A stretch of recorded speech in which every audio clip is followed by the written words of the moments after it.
بلکہ سیکھ لیجئے کہ جو بھی عمل کرو اس میں نیت اچھی رکھو، اللہ کے لیے کرو، اللہ کو راضی کرنے کے لیے، کوئی اور نیت نہ ہو، خدا کی رضا ہو، رضا الہی کے لیے۔ حدیث پاک میں آتا ہے کہ بنی اسرائیل میں ایک شخص تھا،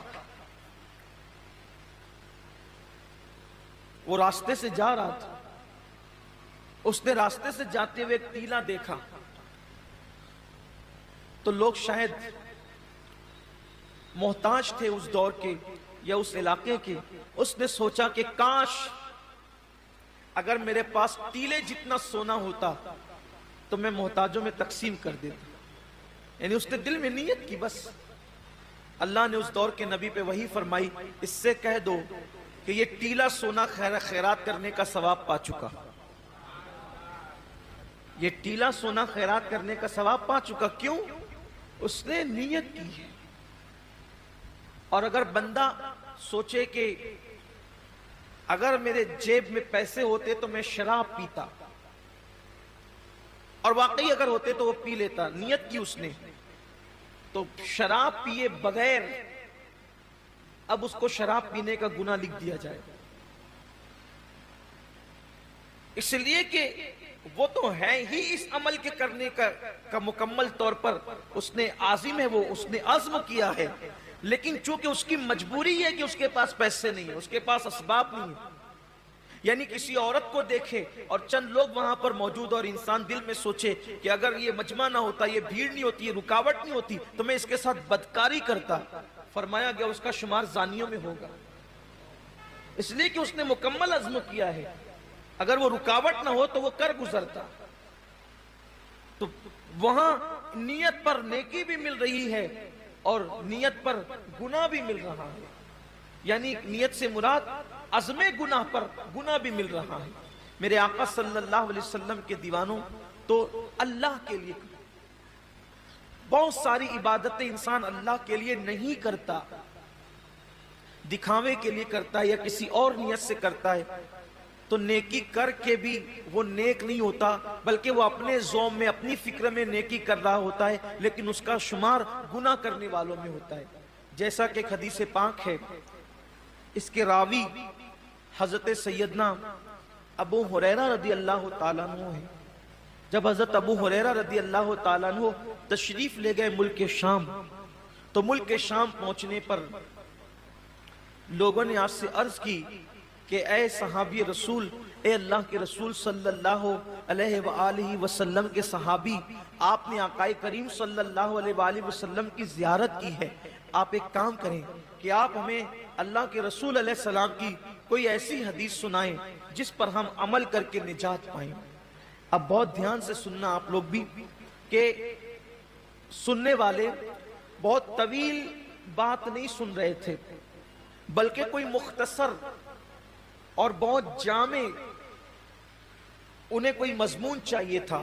یوں تو میرے آقا علیہ السلام کی ہر بات ہی جامع ہے، حضور نے جہاں جو بات کہی ہے اس بات کا کوئی جواب ہی نہیں ہے۔ میرے امام فرماتے ہیں، فصحا عرب کے بڑے بڑے تیرے آگے یوں ہے دبے لچے، کوئی جانے منہ میں زباں نہیں بلکہ جسم میں جان نہیں۔ حضور نے جب باتیں کہی ہے تو ان کی باتوں کا کیا کہنا۔ آج بھی آقا علیہ السلام کی حدیث پڑھی جاتی ہے تو انسان پر ایک عجیب سا کیف چھا جاتا ہے، جب دوسروں کی زبان سے گفتگو مصطفیٰ سنی جاتی ہے تو ایسا کیف آتا ہے، جب وہ اپنی زبان سے خود اپنی بات کرتے ہوں گے تو اس وقت کیف و سرور کا عالم کیا ہوتا ہوگا۔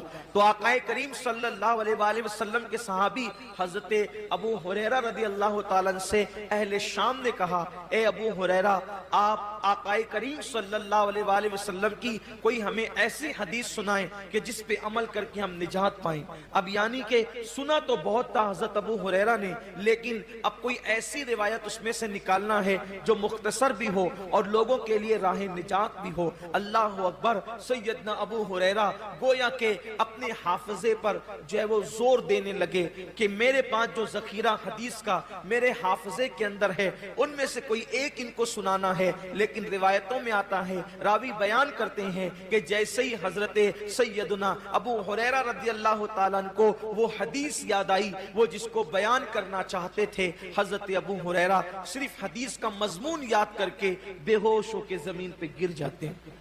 امام غزالی رحمت اللہ علیہ لکھتے ہیں کہ مضمون حدیث یاد کر کے حضرت ابو ہریرہ زمین پہ گر گئے۔ جب آپ کو ہوش آیا، لوگوں نے پوچھا اے ابو ہریرہ کیا بات ہے؟ حضرت ابو ہریرہ فرماتے ہیں جس حدیث کو سننے کی تم بات کرتے ہو اس کا مضمون میرے ذہن میں آیا تو اسی لیے مجھ پر غشی طاری ہو گئی، اور پھر اب حضرت سیدنا ابو ہریرہ رضی اللہ تبارک و تعالی عنہ حدیث بیان کرتے ہیں۔ حضرت ابو ہریرہ رضی اللہ تعالی عنہ فرماتے ہیں اے اہل شام، تم میرے نبی کا فرمان سننا چاہتے ہو تو سنو، قیامت کے دن کے بارے میں ہم سب کے آقا و مولا مصطفیٰ جان رحمت صلی اللہ علیہ وآلہ وسلم نے فرمایا کہ سب سے پہلے قیامت کے دن اللہ تعالیٰ 3 لوگوں کا حساب لے گا۔ قیامت کے دن سب سے پہلے کتنوں کا حساب ہوگا؟ 3 لوگوں کا۔ اور اللہ کے رسول علیہ السلام نے فرمایا کہ شہید، جو شہید ہوا تھا، یعنی جس نے جام شہادت نوش کیا تھا، شہادت سے بڑھ کر کوئی عمل ہو سکتا ہے؟ اس لیے کہ شہید وہ ہوتا ہے جس نے اپنی جان اللہ کے لیے ختم کر دی، یعنی جان ہی دے دی اس نے۔ شہید نے، قربانی میں تو ہم جانور کی گردن پہ چھری چلاتے ہیں، شہید نے تو اللہ کے لیے اپنی گردن پیش کر دی۔ شہید نے اپنی گردن پیش کر دی۔ سب سے پہلے شہید آئے گا اور اللہ تبارک و تعالیٰ اس شہید کو اپنی نعمتیں یاد دلائے گا، اور نعمتیں یاد دلا کر کے اللہ تعالیٰ جب اس کو اپنی نعمتیں یاد دلائے گا تو پوچھے گا اے میرے بندے، میں نے تجھے اتنی نعمتیں دی، اب بتا تو نے میرے لیے کیا کیا؟ شہید عرض کرے گا مولا تو جانتا ہے کہ تو نے مجھے نعمت دی تو میں نے تیرے لیے اپنی جان قربان کر دی، گلا کٹا دیا، گردن کٹا دیا اور میں شہید ہو گیا، میں نے جان دے دی تیرے لیے۔ اللہ فرمائے گا تو جھوٹا ہے، اللہ فرمائے گا تو جھوٹا ہے، تو نے اس لیے گردن نہیں کٹائی تھی کہ میں راضی ہو جاؤں، بلکہ تو نے اس لیے گردن کٹائی تھی تاکہ لوگ تجھے بہادر کہیں، لوگ تجھے بہادر کہیں۔ بہادر کہلانے کی وجہ سے تو نے یہ کام کیا تھا، سو وہ لوگوں نے تجھے کہہ دیا اور میں نے تجھے بہادر کہلوا دیا، اس لیے آج تیرے لیے میرے پاس نہیں ہے کچھ، اور تو نے جس کے لیے عمل کیا تھا اب جا کر کے ان سے صلہ حاصل کر لے۔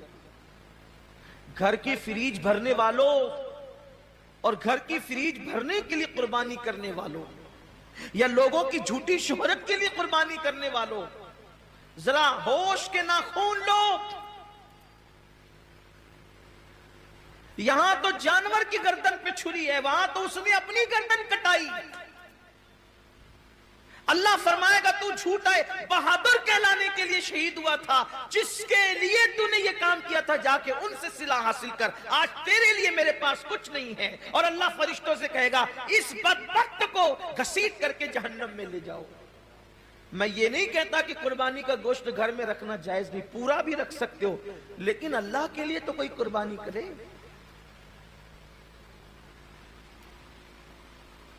قربانی کا جانور آنے کے بعد خود ہی سے بتاتے پھرتے ہو کہ اتنے کا لائے اور اتنے کا لائے، پوچھا کس نے تھا اتنے کا لائے ہو؟ اور کتنے کا بھی لائے ہو اس کو پسند آ جائے تو کامیاب ہے، ورنہ اور گوشت کی سوا کیا ہے؟ اس کا چرچا مت کرو کہ آپ قربانی کتنے کی کریں، اس لیے کہ کبھی کبھی وہ بہت چھوٹوں کی بھی قبول کر لیتا ہے، بہت چھوٹی قربانیاں بھی وہ قبول کر لیتا ہے، وہ بہت بڑی بڑی بھی رد کر دیتا ہے۔ اللہ کے رسول صلی اللہ علیہ وآلہ وسلم نے ایک جنگ کے موقع پر صحابہ سے فرمایا کہ آج اسلام کو پیسوں کی اور چندے کی ضرورت ہے، سو لاؤ۔ اللہ نے جس کو جتنی حیثیت دی۔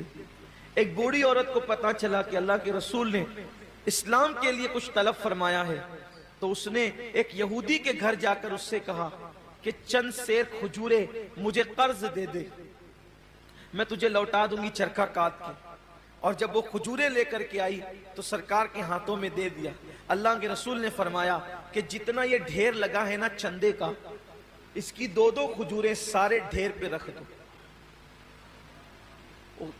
کمیت میں زیادہ نہیں تھی وہ، یعنی کوانٹیٹی میں زیادہ نہیں تھی، بہت مختصر سی کھجوریں تھی، لیکن سب کے صدقے پر، سب کے چندے پر اس کا چندہ ملا کر کے رکھا گیا۔ پوچھا گیا یا رسول اللہ سب کا ایک ایک جگہ رکھا اور اس کا سب پر پھیلا دیا؟ حضور نے فرمایا اس بڑھیا کا اخلاص اتنا ہے کہ اس کے صدقے میں اللہ نے سب کا قبول کر لیا ہے۔ بات کوانٹیٹی کی نہیں ہے، کوالٹی کی۔